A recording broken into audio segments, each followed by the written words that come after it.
छोटे से गांव सूर्यपुर में अरुण नाम का एक सीधा साधा किसान रहता था।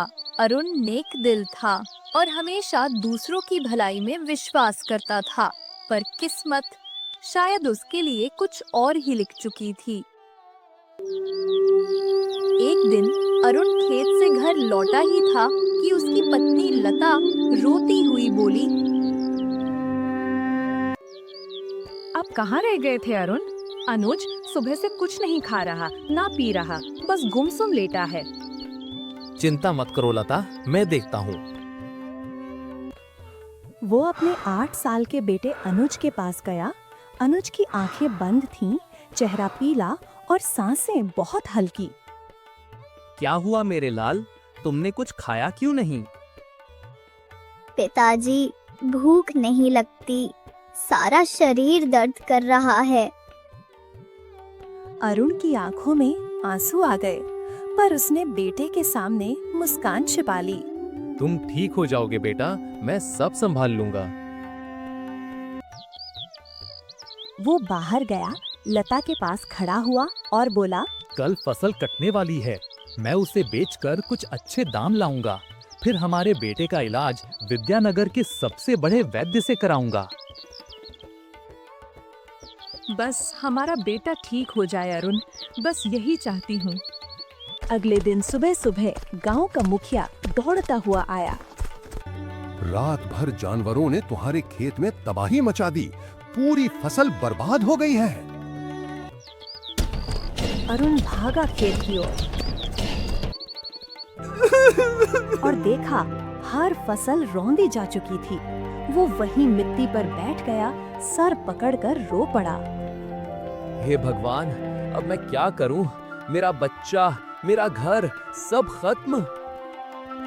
मुखिया ने पास आकर कहा, अगर तुम चाहो तो जमींदार रघुवीर सिंह से कर्ज दिलवा देता हूँ।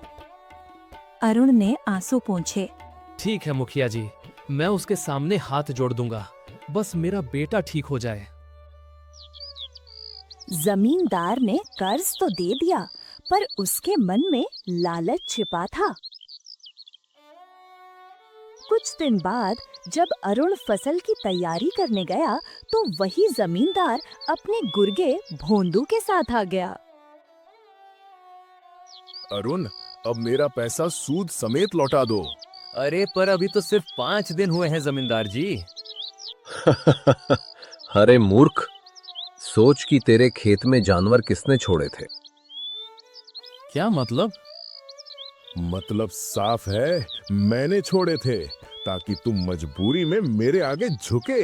अरुण के भीतर सब कुछ टूट गया। वो बिना कुछ बोले घर की ओर चल पड़ा। आंखों से आंसू गिरते रहे।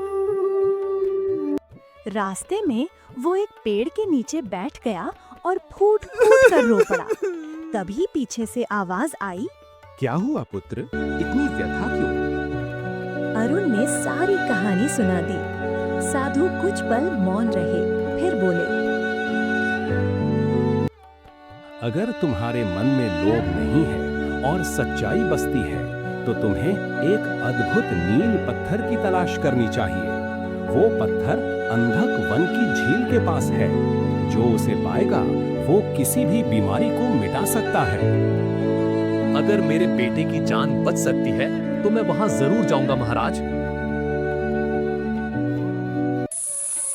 अरुण दक्षिण दिशा की ओर निकल पड़ा। दिन ढल गया, सूरज छिप गया, पर अरुण नहीं रुका। वो एक पेड़ के नीचे बैठा ही था कि अचानक एक बच्चा दौड़ता हुआ आया और उसके पीछे से एक भयानक राक्षस निकल पड़ा। मैं भूखा हूँ, तुझे खा जाऊंगा। बचाइए ना, मेरी माँ मेरा इंतजार कर रही है।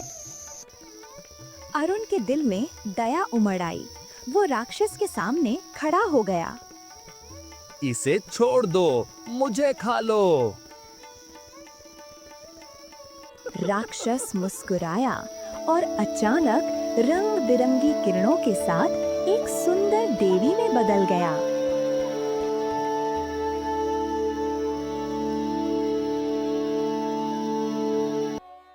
मैं वन देवी हूँ, सदियों से लोगों की परीक्षा ले रही थी, पर तुम पहले मनुष्य हो जो सच्चे निकले।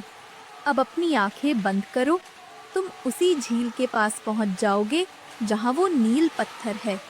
अरुण ने आंखें बंद की और जब खोली वो अंधक झील के किनारे था। चमकता हुआ नीला पत्थर उसके सामने था। जब उसने पत्थर उठाया और दोबारा आंखें खोली, वो अपने गांव की सीमा पर था। वो घर की ओर भागा,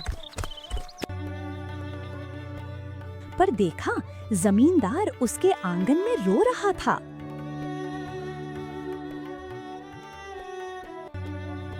अरुण, मेरी बेटी मरने की कगार पर है। वैद्य सब हार गए, मैं क्या करूं? मेरा बेटा भी बीमार है, पर शायद यही पत्थर हमारी दोनों की परीक्षा है। उसने पत्थर उठाकर जमींदार की बेटी के माथे पर लगाया और वो लड़की उठ बैठी।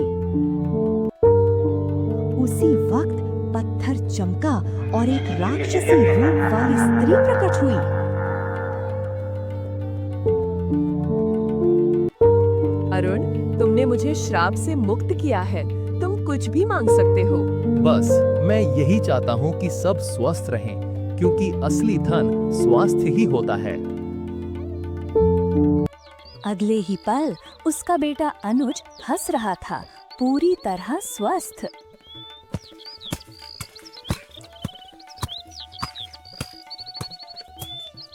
अरुण, मैंने तेरे साथ बहुत अन्याय किया, पर तूने मेरे साथ भी भलाई की। तेरा खेत, तेरा कर्ज सब माफ। अरुण की आंखों में कृतज्ञता के आंसू थे। उसने आसमान की ओर देखा और बोला, सच कहा था किसी ने, कर भला तो हो भला।